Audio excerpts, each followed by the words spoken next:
Next one, we have a wonderful panel coming up. We saw about finance, we saw technology a little bit later, we saw about customer centricity also. Now we are talking about customer centric supply chain. Right? It is moderated by Mr. Rajesh Sharma, VP ISCN and Customer Service at Hamilton. Please welcome Rajat. And I don't know whether Rajat, you call yourself corporate yogi or your colleagues and fans call you corporate yogi. I got the name from there. Wonderful. So he is on a purposeful leadership journey using the best of modern technology and eternal Indian wisdom of Yoga and Arthashastra. Yoga and Arthashastra combined. Amazing.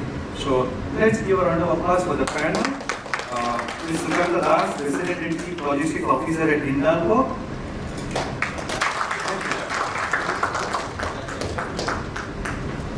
Mr. Sreenivas, Global Head at Pharma. Yeah, what did you say exactly? Otherwise you're confused. Mr. Sreenivas Rao? Not there. Okay, sorry, I didn't see. Mr. Rajesh, Edlabadkar, Regional Leader India at John Deere. I hope I pronounced your name correct, sir. I can be a little more better in terms of Edlabadkar. Edlabadkar. Fantastic. Thank you. Mr. T.S. Venketram, co-founder at UNPAUSE. Thank you, Venketram. And Mr. Amit, Chief Growth Officer at Kellogg. Thank you so much for actually. Over to you, Rajat. You have exactly 1 hour. Great. Yeah. Right. So what we will do is, in order to make it quick and more engaging, we are going to throw this panel up for an intro after this opener from me. Right? So welcome back after the tea, guys. And what a start we've had, thanks to some of our keynote speakers. And we could have started better because we've had a start with the ONDC, which has been a fair cause of potential disruption, I would say. And we're all excited about it and looking forward to how it changes. But for one thing, for sure, it is going to impact consumer behavior, right? And this whole thing about consumers changing the way they behave, I think that is what each of us as supply chain leaders is going to assess, build towards, and then respond to. So the whole game is how well we assess that, how well we respond to that. And this essentially is what the panel today is about. We are going to talk about customer centricity and how supply chains are responding to it. I will now call upon my co-panelists and they will introduce themselves and they will also share a bit about how their consumers are changing and what are the top challenges that they foresee in their own zones in addressing this customer behavior change. All right, Rajesh, let's go ahead with you. Right, thank you, Rajat. So I come from an industry which is essentially into making hard iron machines, unlike most of you which I heard. So we are tractor manufacturing company. I'm responsible for the supply management operations for tractor manufacturing companies around India. So when you mentioned about customer centricity for us, what we look at is, we look at 3 areas. One is our next customer, our stakeholders, and our end customer. So from a supply chain standpoint, when I think of what is it that we need to know more, and with who influences us more, is what our next customer expects. So typically for us, our next customer is factory operations team who consumes the part that we get in, turn out the products and ship it to the warehouse or the end customer. The stakeholders are the one who expect a lot from us, and they want us to influence different areas and also participate in specific, business deliverables which can support them. And the third big piece that we have started talking about, and it's an interesting piece, which is the end customer. Because agriculture in India is changing rapidly. Probably what it was about 15 years ago and what it is today. There's a huge change, and there's going to be huge potential in terms of significantly transforming many of the agri practices that we have been seeing in the past and what will happen. So when we think of all this result, what we see is we as John Deere supplier management professionals, when we look at these three stakeholders, two customers and stakeholder, and then we look at our suppliers. Because we typically are a manufacturing company, as I said, so we do a huge amount of work with suppliers, developing them, making them capable to meet our expectation that we at John Deere keep on the product. So how do we connect our supply base to what customer needs are? How do we bring in a technology that serves the real purpose that customer has in the market? How do we bring that value on the table so that we can create opportunity for our business beyond what we are doing on a day-to-day basis? This is the centricity that we talk, where in supply management we can say, okay, these are the technology roadmaps that supplier bring. There could be something which is very good in terms of innovating a certain agri practice. There could be something very innovative in terms of logistics solution. There could be something very innovative in terms of use less and produce more, in terms of input going to the agri and producing more. And how do we bring those brains? Every brain is not with us. There are so many brains outside. Our job is to smartly tap those brains, bring them in, integrate with our stakeholders, our customers within the company, so that we can transform. So this is my understanding as manufacturing unit. How do we look at our customer centricity in supply chain? More and more we do that, more and more we understand customer. You may say, what I have to do with the understanding of a life in a farm, a farmer's life. What I'm supposed to do as a supply chain professional. I think it means a lot. If we understand these customers and if we know what does it mean to be in my business, we can drive practices and behavior changes and influence our stakeholders to get better. So that's I see as my way or my version of a manufacturing unit in terms of centricity. Thanks. Hi. Are you? I'm Sukanta. I represent Hindalco. Before I answer that question, I would like to take a step back and first try to understand how, as a consumer, I have changed and what am I asking. So I guess all of us are consumers, and in a way, if I have to look at myself beyond a product, what I look at is on the fulfillment. The gentleman from Pando was talking about how the delivery timelines are looked at. Where is it coming from? Today, I was reading a survey that 90+% of our consumers look at their order life cycle throughout any e-commerce website. 30+% of the consumers drop off or empty their cart because there is no next day delivery or a 2-day delivery. So the world has come to that stage where everybody is looking at the timelines and the transparency. I think now if we have to look at B2B players like us, even consumers from our side, they are looking at transparent supply chains. They need to see the entire order life cycle from the time they've intended, from the point it goes to production to the packaging and until the dispatch happens.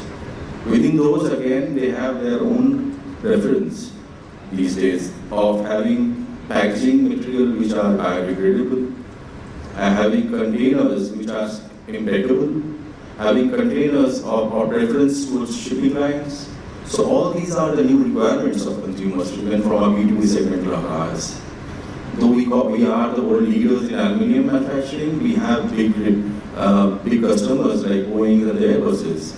Often they are visiting our factories and checking the quality themselves, and in terms not only of the production capacity, also on the packaging and the shipping part as well. So these are the changes I see which are happening now in the supply chain front and which we are adapting to. Thank you. Thanks. We'll come back to you. Thank you. So, my name is Sreenivas and I head the supply chain globally for some pharmaceuticals. Yeah? And both the panelists have actually shown they are actually producers of big ticket things like tractors and aluminum. We manufacture medicines. Yeah? And I want to take the liberty from the people here. Intugene has actually said that they were sponsoring some gifts. I will ask a question maybe as a story. So there is a difference between what is a customer and what's a consumer. Most of you guys would know. Yeah. Now, consumer is the end consumption who does it, and customer is the first person who buys it. For a pharmaceutical industry, who do you think is the customer? Anybody wants to take a guess? Okay. Doctor. Yes. So doctor is the customer because doctor is the person who actually influences the scripts. He or she is actually writing the scripts there, and it's important for us to actually look at the total ecosystem. So when you talk about customer-centric supply chain, now imagine if there is a medicine which is not available when the doctor has written a prescription, and there is a medicine which is not available there. It is not just about an out of stock, it is not just about actually substituting that medicine with something else.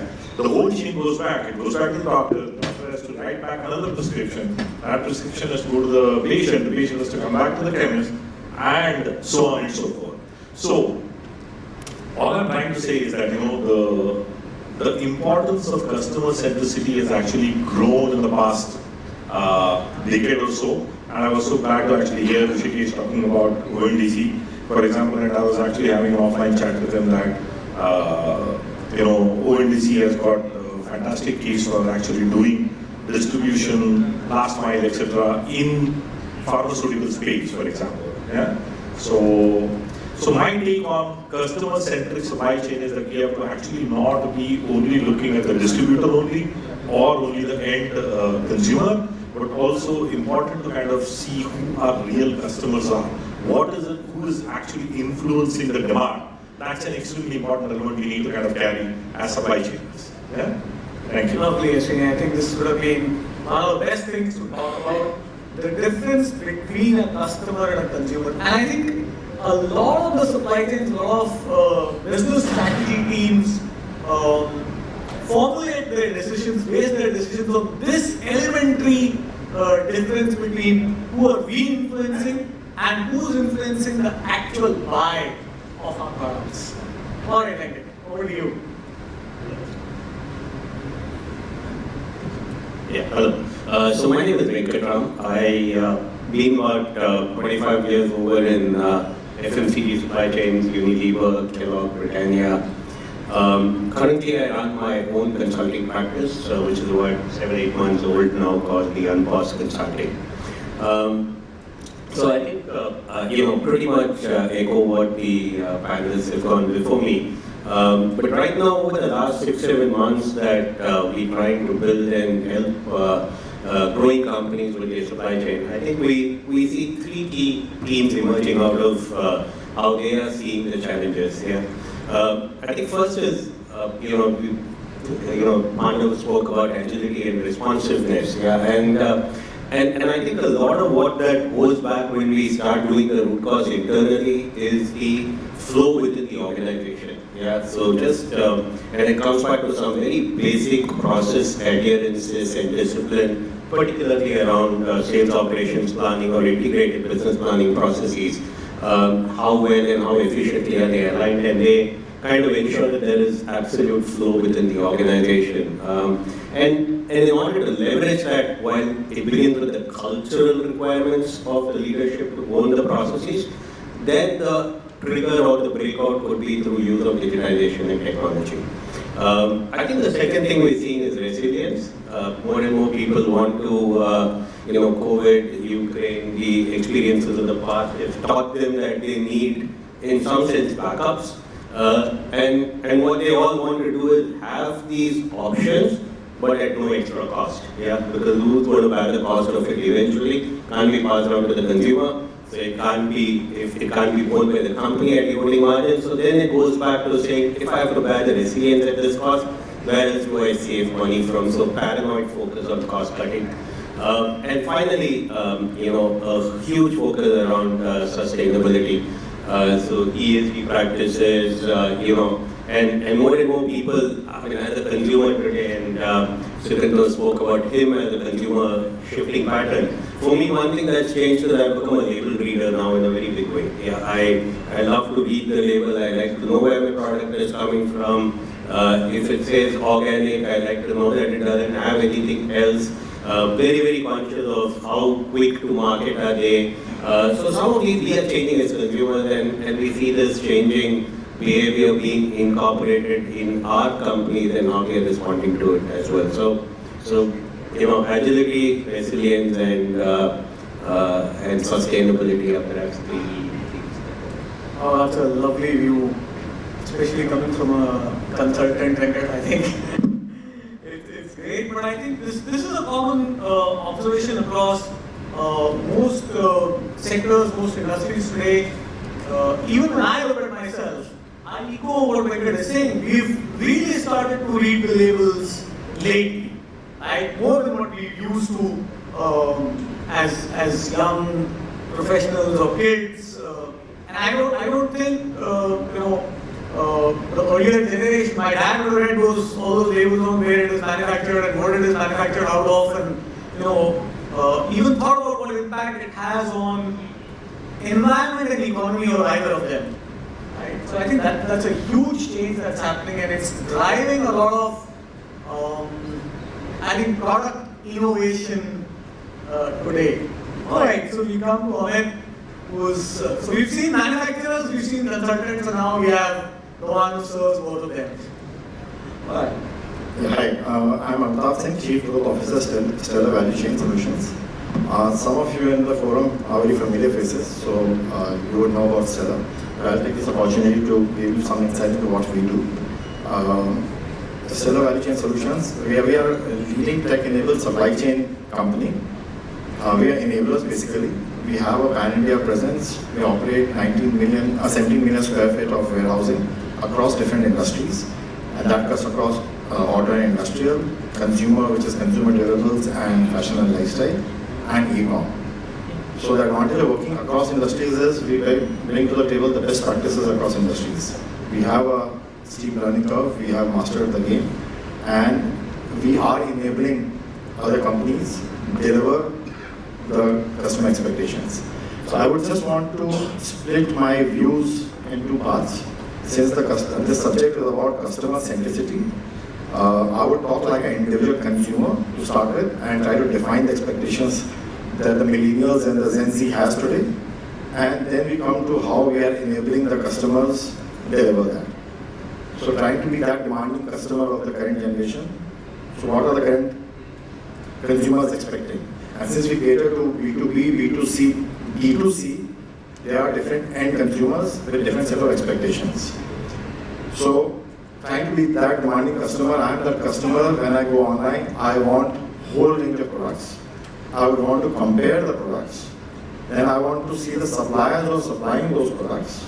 Once I have zeroed in onto the supplier, I would want to see what discounts I am getting.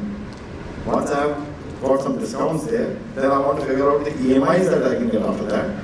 Once EMI is offered to me, on the balance, I want an exchange program so that I can get further discounts. And once my customer agrees to that, then I would want the product to be delivered to me at my convenience. And once you dispatch, I want the complete visibility end to end. And then you bring it to my table, and I don't like it, I would want it to return it to you. And after that, I want my refund on time. So that is the Gen Z expectation. And I just hope nobody from the e-com industry is sitting in the forum, because I will get delisted from their websites for having such an expectation. But that is how the expectations have evolved across chains. So this was more to do with a B2C or a B2C kind of a business. But B2C, B2B expectations are also evolving. So while I said the complexity engaged with delivering such kind of expectation, we as enablers are working with all our clients and actually making it happen. So as I mentioned to you, we work across auto, industrial, consumers, and maybe during the course of discussion, I would definitely share with you of how different industries are evolving and trying to cope up to the different set of expectations. Super, thank you, Amit. I think you put the consumer's behavior at play. because this is the whole cycle that a consumer goes through, and then he, obviously is looking at Gene and then marketplaces, and then he wants the ONDC, and then he wants the EMIs, and then obviously returns and all of it. So, I'm, by the way, Rajat Sharma, and I work for a brand called Milton. And I'm going to add to this. We've seen our consumers change over years, pre-COVID, post-COVID, pre-marketplace era, post-marketplace era, and I think one of our supply chain strategies to work with this is to cover all the GDM channels, be everywhere that my consumer is looking for a product, number one, right? And then, so obviously we are also targeting all kinds of visibility in order that the customer or consumer can both spot the product, whether it is the offline channel, the online channel, etc., and then do the rest of the pricing and policies and returns, etc. around it. So what are our views, guys? I'm going to throw this open for any of you to pick it up. What is our view on how visibility alone is impacting our strategies around the kind of products or services that we roll out in the market? Anyone? Visibility alone. Right? And I think ONDC has given us that platform saying, oh my God, that's the next level of visibility. Yeah. No, I just making sure I get it right. I think one is what we mean by product visibility. Yeah, I think that's one form of it. The second is our own ability to have visibility across the value chain. Yeah. I think one of the things that we try and do is it's very common today for more and more people want to adopt digitization in a very big way, and it means very different things to everyone, right? So somebody looks at Industry 4.0 and says that we need to start automating our processes, we need to bring in more automation. There are people who want to automate forecasting, demand sensing, and then increasing. So I think more and more where we see the benefit or a quick return is where you have more data visibility. So people are investing more in understanding consumers, demand sensing versus demand planning, which is more like saying I want more data in my point of sale closer to my consumer, versus the old pattern where we use forecasting methodologies and techniques to say what the demand will be. Not that this is gone away. I mean, it's a combination of both, but we try and tweak this better with the demand sensing. The second thing is visibility in the supply chain. So earlier, if we knew what stock we had in our warehouses, accurately was important. Today we want to know, especially after COVID. So one of the things that came up just when I used to be working in Kellogg when COVID hit South Africa, and we did a very quick analysis to say that, look, when COVID began, it was all about the East and China centric. So we said, are we having any critical supplies of ours that comes from there? And we did a very quick analysis of all the materials, and we said, no, everything is fine. What we didn't realize is one of the core elements of the key ingredient that we get is core suppliers from China. Yeah. So as soon as it started, we realized that it was a bit late. So today we want to know not just our visibility, but we want to know the supply chain visibility of our critical customers as well, of our suppliers, and a lot of that is being enabled through digitization. So I think visibility is key. I think somebody made a point earlier today is I think visibility is also now is confusing in a way because people don't know what to do with all the visibility that you have. So I think that's a separate area of I think sometimes visibility means more decentralized decision making, and that's how you eventually should use visibility so that if somebody is it's obvious to him that this exists, then it should make the decision quicker. But I think there is some way to go there, Rajat.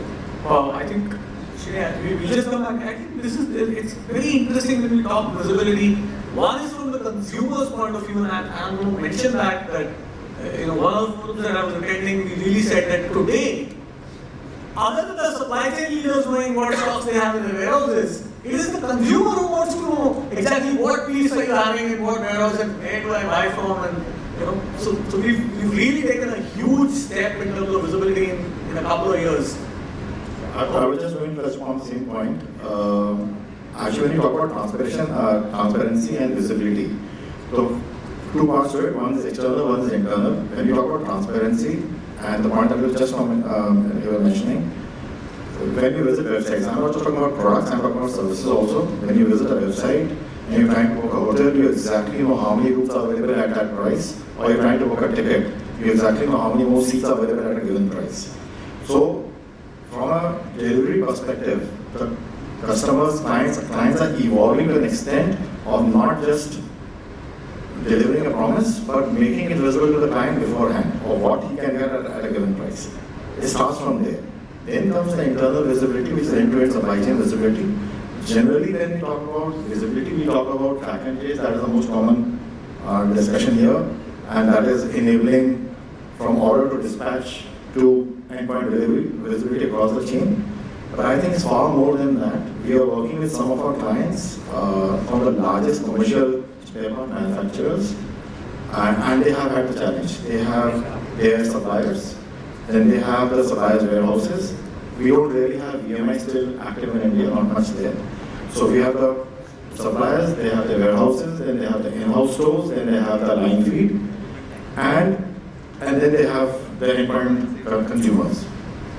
While they have all the processes like SAP or whatever that might be there, we are actually helping them build a platform, giving a complete visibility from supplier to their supplier's warehouse, to the store, to the line, with the end objective of ensuring, with the objective of minimizing inventory.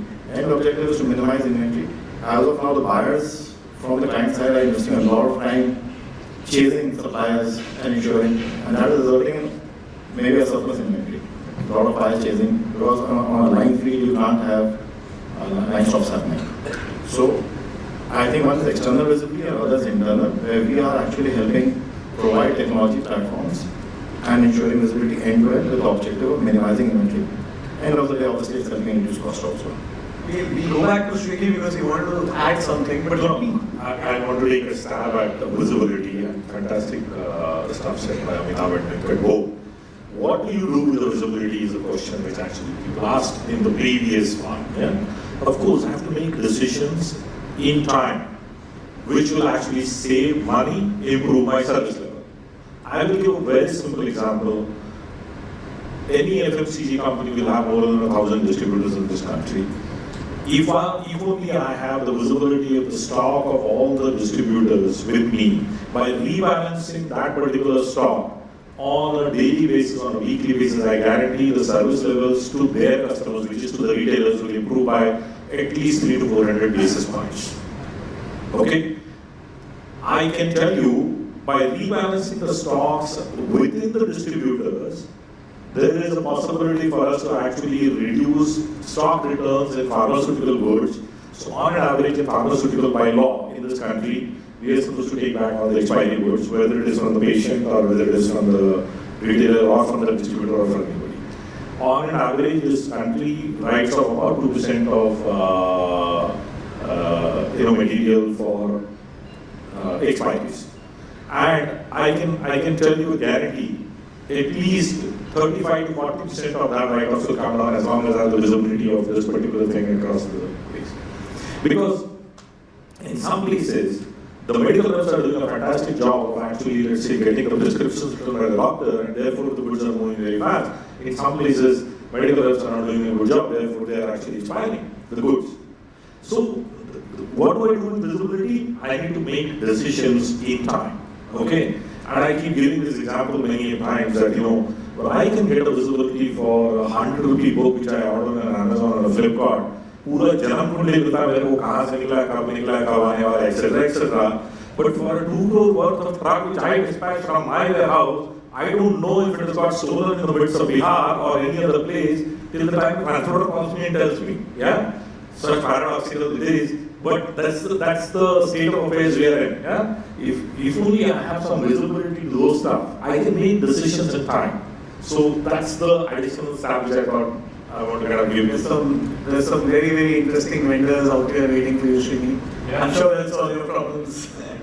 Yes, Sukanta, let's go ahead. So I'll start from the left. I mean, when his truck leaves, it's around 2 crores he mentioned. For us, it will be double that amount because we sell copper and aluminum, which are very valuable. So, I'll just, I touched upon that earlier as well. How the shift has happened from on the visibility or the transparency front from the B2C to B2B world. So now, as a B2B player, we have been asked to give the visibility. And today, our track and trace, somebody mentioned about, our track and trace is open to the consumer where he can set his entire truck movement from the plant. Prices, he can go EPOD from on his own. So that's, I think, the changing scenario of supply chain these days, and that's what we are going ahead with.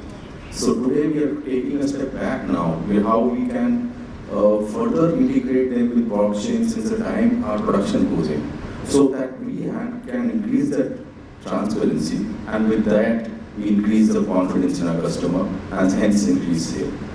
Thank you.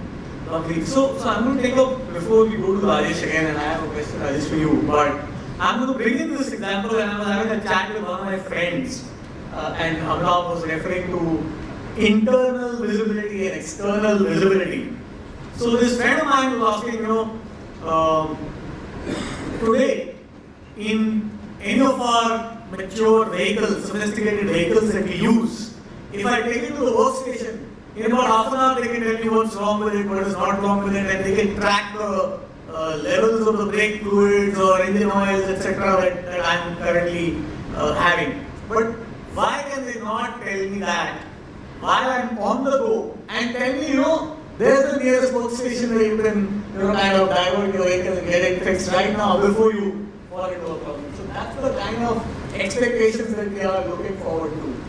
With that context, Rajesh, what is happening with your products and what's the consumer expecting, and how are you planning to react to it? Okay, so again, who is the real customer? That's a good point that you mentioned. The one who influences or the one who buys.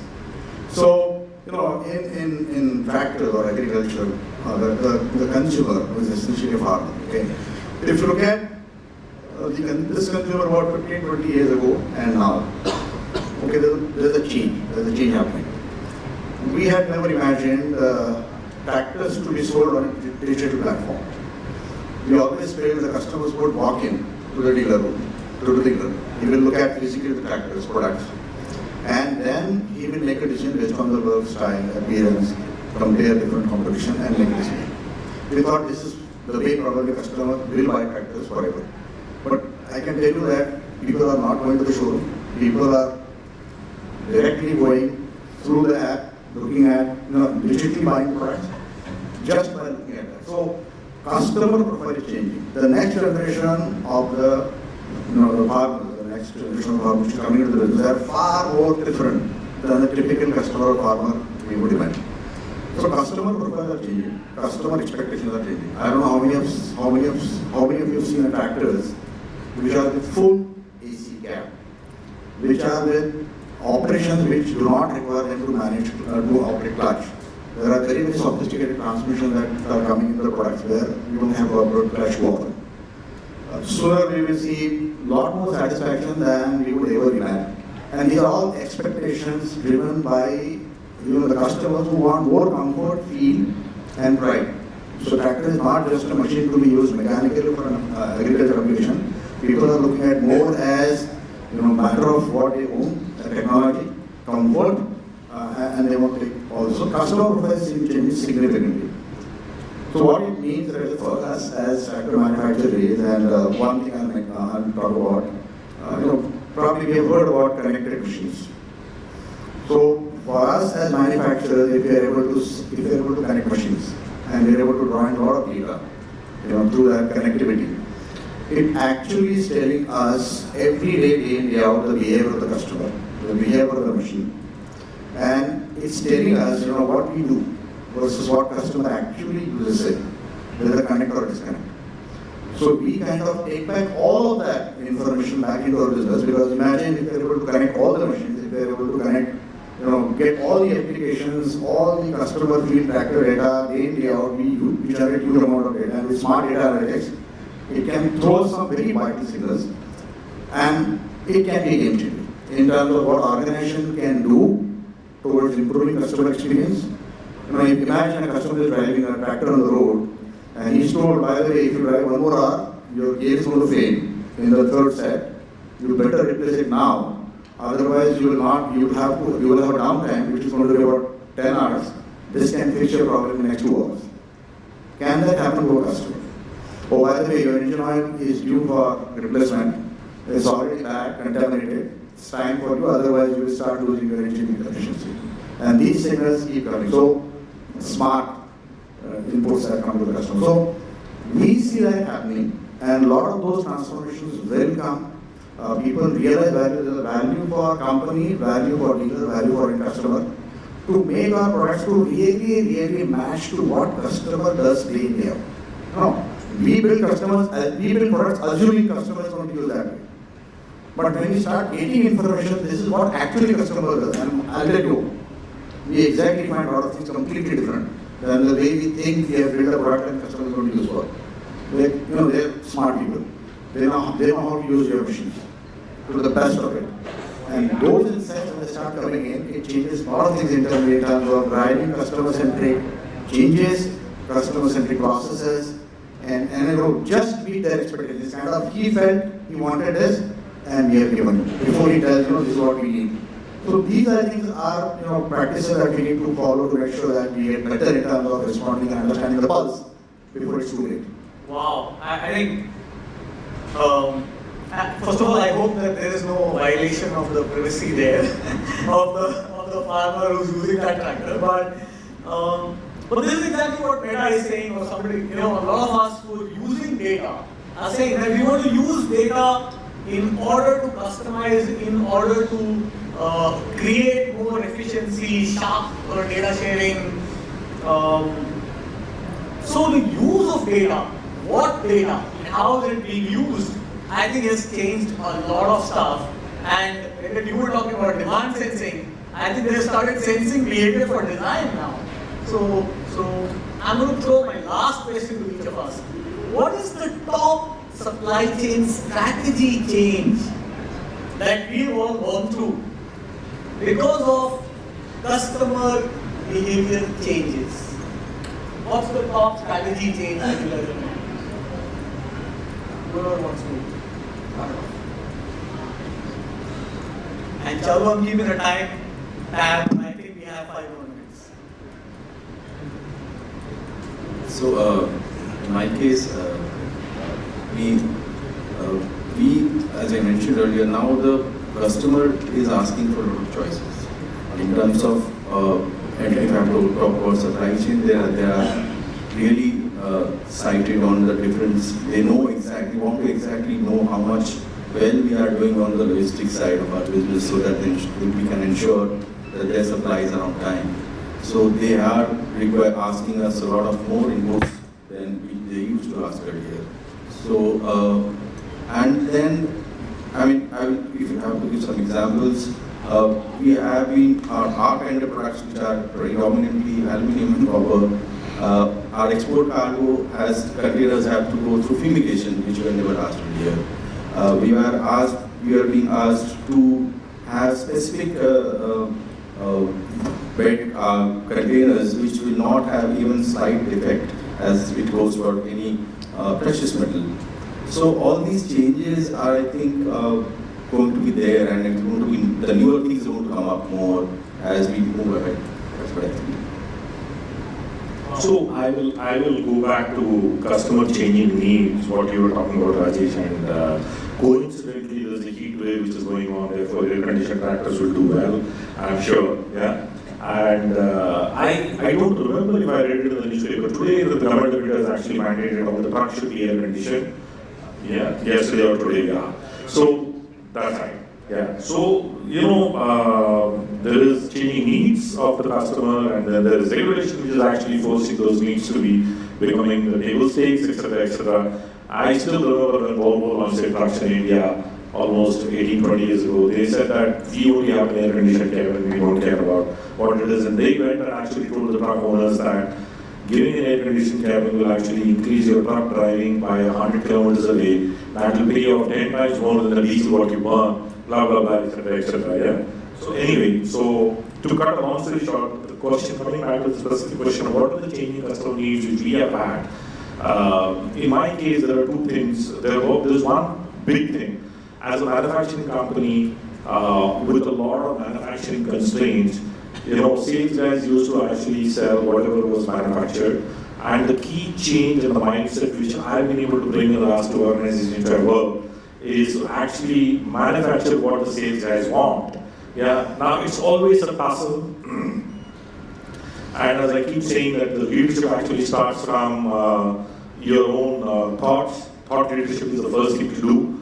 This is the first thing which I've actually said to my team that you need to manufacture what the sales guys want to sell, not they selling whatever you can manufacture. Yeah? So that's a key principle which I've actually used in the last two organizations which I work for and benefited a lot out of that. Yeah? For example, if the customer wants air-conditioned tractors, you have to make air-conditioned tractors. Yeah? I can't even imagine the kind of flexibility you're trying to create, Sreenivas. I'm in the farm. I spent 10 years in the pharma ecosystem, and I know with the amount of regulations that you guys have, to be able to do that, I think that's going to be a super achievement. Yes.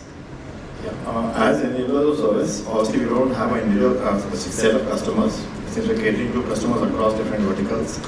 Obviously we have to keep ahead of the curve and deliver as per the expectations. So, few things that we are definitely trying to do. One,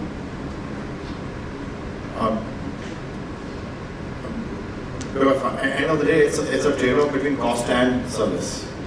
And when you talk about a trade-off, what we're trying to do is, as enablers, we are trying to bring in the global best practices into India, indigenize it, and so we are looking at a whole lot of new startups. On the auto side, on the tech side, automation side, and the tech side, and trying to bring the services. Like when you talk about, we are the people who brought in WMS, which is such a common place in India. We are the first ones who brought them into India some 20 years back. And now if you're talking about Oracle Cloud, Info Cloud or SAP Pharma, they're all expensive propositions for small players. And now we're trying to customize it. We have a standard WMS and so on, similar services at a much lower prices, trying to cater to customer requirements. That's one. Talking about e-com at one side, which is a B2C kind of a thing, and a B2B segment. So when we're trying to address requirements, customer requirements, which I elaborated in the beginning itself of what our expectations are as consumers. So trying to help e-com companies make that delivery. When we're talking about order management or inventory management, we are talking about thousands of orders in a given day. Single client giving multiple orders, multiple SKUs to be managed, and all that is manageable, but it certainly becomes complicated when the order to dispatch time is 20 minutes. And that is where all the technology has to come into place, the processes have to come into place, team training and learning has to come into place, and that is where our actual role comes into play. On the B2B side, I think when you're talking about customer experience, I think the last touch point, which is the delivery touch point, the last mile, that becomes very, very important. That's important both for B2B as well as B2C. But different set of experiences there. B2C, it's a lot more streamlined, and we have a lot of technology deployed there, and deliveries are happening as per schedules. B2B is still evolving. So when you talk about B2B deliveries, we are talking about model retail deliveries which are time bound. We are talking about, for pharma sector, sample deliveries to individual doctors. We are talking about projects where we are delivering maybe ATM machines to banks or maybe laptops to banks again, which are individual deliveries. And that's where we really need systems, processes, visibility, call centers to line up meetings, appointments, and ensure the time. And and also tech-enabled when you talk about complete end-to-end appointment modules to make that happen. So, trying to make the B2B deliveries happening, trying to make the B2C deliveries happening, and in the whole process, while it sounds very complicated, the key thing is don't overcomplicate. I think that's the learning we have had from e-com companies. While the front-end expectations are huge, sounds very complicated, at the back end, they have minimized the variables. The only reason why they are able to deliver the expectations and such kind of variables, if a particular warehouse is delivering only 10,000 items, the moment 10,000 first order comes in, it automatically goes to the next warehouse. Or if the 10,000 deliveries are supposed to happen tomorrow, the moment the 10,000 first order comes in, that order will not happen tomorrow, it will happen the day after tomorrow, and that's why you see prompts on the. So minimize the variables, that's one. Promise and deliver, don't overcommit and under-deliver. These are the fundamentals of what the client's expecting, and that's what we are trying to. Simplicity never goes out of fashion. With the kind of complex requirements that as clients we pose to you as service providers, I think you're doing a stellar job. Better we don't come to you. So, just on point that you made, trust me, I think we are working with so many companies. A lot of them are sales-driven organizations. They want to launch products with very short lead times. They want to get into tier 2, tier 3 towns in very short lead times. And there's a lot of pressure on supply chain teams to make that happen. So supply chain teams are actually doing wonders, and being their 3PL partners and supply chain experts, we are expected to do magic. So in fact, a lot of the good news is magic is actually happening in India. So we have come a long way in the last 3-4 years. In fact, a lot of us as leaders, it's coming to everybody across the board, we comment based on what we get from you. Okay, so Venkat, what is, I know you have stuff to share, but I will also throw you one. You have to tell us about the most interesting supply chain strategy change that you've proposed, right, based on consumer-centric changes. Okay. So, I mean, a lot of what I see from customer centricity. So, having worked in large supply chains till about 7-8 months ago into now being a consultant, or as my wife calls it, the year of a real job and what I do now. Yeah. So I think the 2 or 3 things that are very, very critical is I think there's a lot of asks out of every organization, and all of it eventually devolves down into supply chain, right? I mean, at the end of the day, consumer behavior changes, customer asks, cost challenges, the people transformation journey, all of it kind of puts a lot of pressure on the supply chain. And these are the buzzwords now. I mean, 5 years back you never thought 2 years back you never thought political leaders will speak about supply chains, and the way it rolls off their tongues today. People talking about semiconductor chips, supply chains, we need easy access, logistics. It's phenomenal. So there is a huge pressure. I think the first and foremost challenge is prioritization about what you want to do, and more importantly, what you do not want to do. And I think at the core of prioritization now is customer centricity, right? So what adds real value to the business, yeah? And eventually, when we kind of do this, and coming from a manufacturing-led supply chain, what we always focused on and where we invested behind was where we added quality, yeah, value into the quality of the product, process controls, ensuring we had minimum variations to quality. And the second is where we added value to the customer, where the customer experience was being improved. So these are 2 spaces where we invested in. And this is what we also see now when we start working with customers today, is trying to, to Amitabh's point, to simplify and tell them that, look, you can't boil the ocean. Digitization doesn't mean you do everything together. So you start focusing on a particular aspect, make a big bang for the buck there, and then take it from there. So I think simplification, prioritization is where it all comes back. Yes, Sukanta, you do want to add. Yeah, so I think in our case, what we had to do was our products are predominantly market facing, so it's done by the pricing is looked up by the LME. So, and our products are always paid in advance for it. So, what happens is once the order is booked, the customer will be very keen to get it as quickly as possible. And since it is to order, so mostly we don't have warehousing. But to keep products nearer to the market, we have some bit of warehouses across the country. What was posing a problem was that since our products are very heavy, and when I joined, it was more of a go down and not a warehouse, I would say, and kept on the floor. So it took longer time to service the customers. So what we have to quickly shift to is to more from a go down to a warehouse concept, how at least on the infrastructure side first, and now we are having IWMS thinking of ASRS, and that's how we are moving towards that. Super. I think before I throw it over to the audience for their questions, thank you everyone. I think it's been a great insight even for me. We're all changing as consumers and customers both. We're reading labels, we want to understand the environmental impact of the products we buy, the services we consume.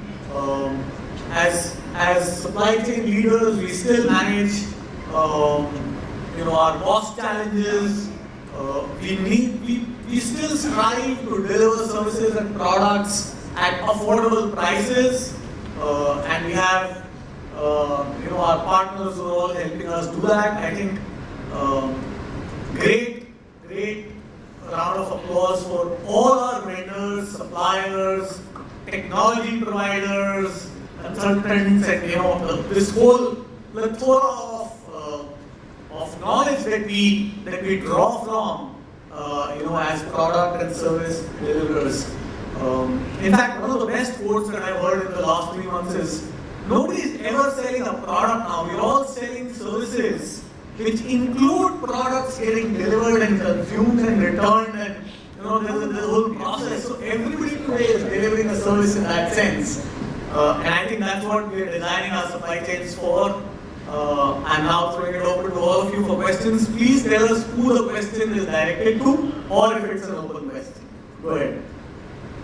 Thank you for giving an opportunity to ask question, because the customer-centric supply chain should be also audience-centric sort of conference.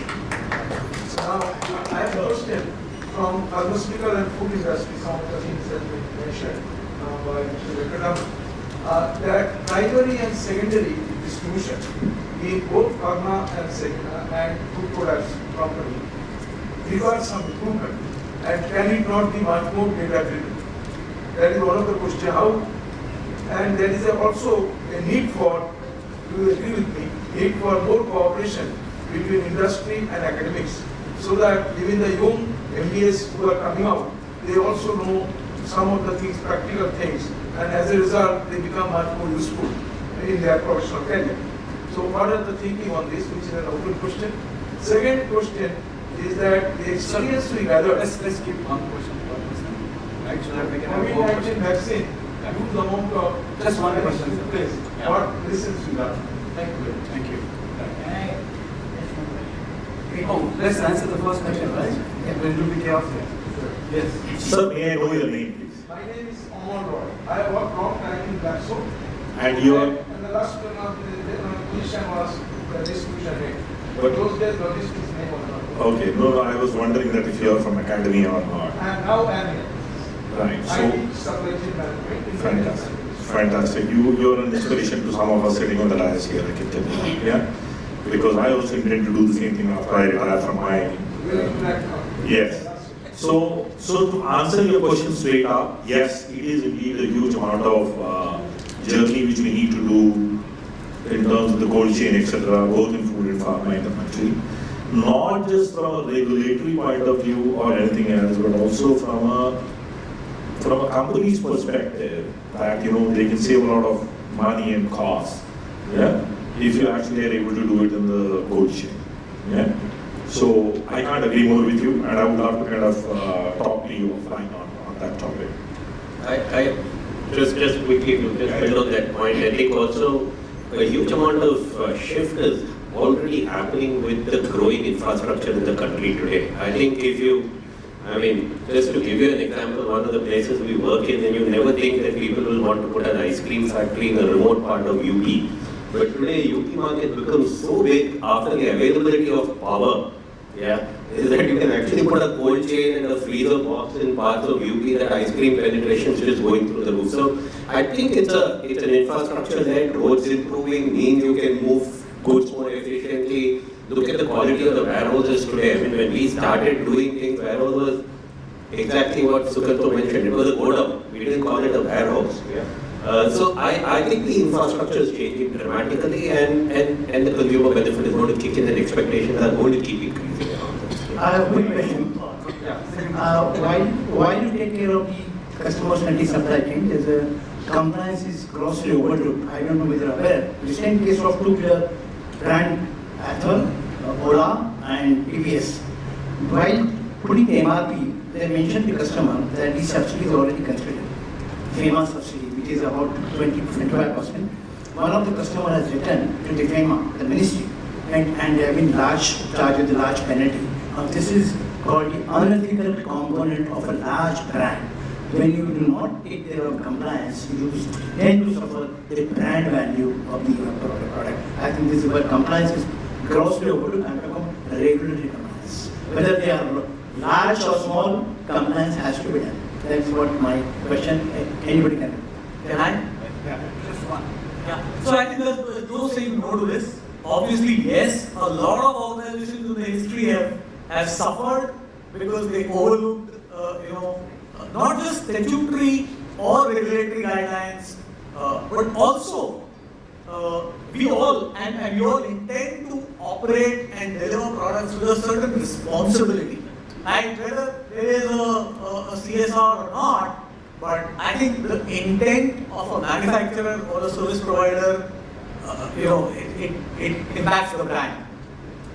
All right. Okay. Yeah. Remember, there is a session afterwards. It is going to stand between lunch and others. Let's close that. Thank you so much. Big round of applause. Sure, you can meet one later. Yeah, of course, but we need to stick to time as well, right? And question also has to be shorter so that they speak more. Correct? Do you agree with me or no? No, you don't agree. Excellent, I like that. Question has to be shorter. Please, but I can touch base with you on the second question. Time is absolutely important, right? Because that's what we do. All right, thank you so much, Rajat. Thanks, Amit. The last thing is, please take care of yourselves, guys. It's the yoga day. Stay on the stage and you comment. Thank you.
I have a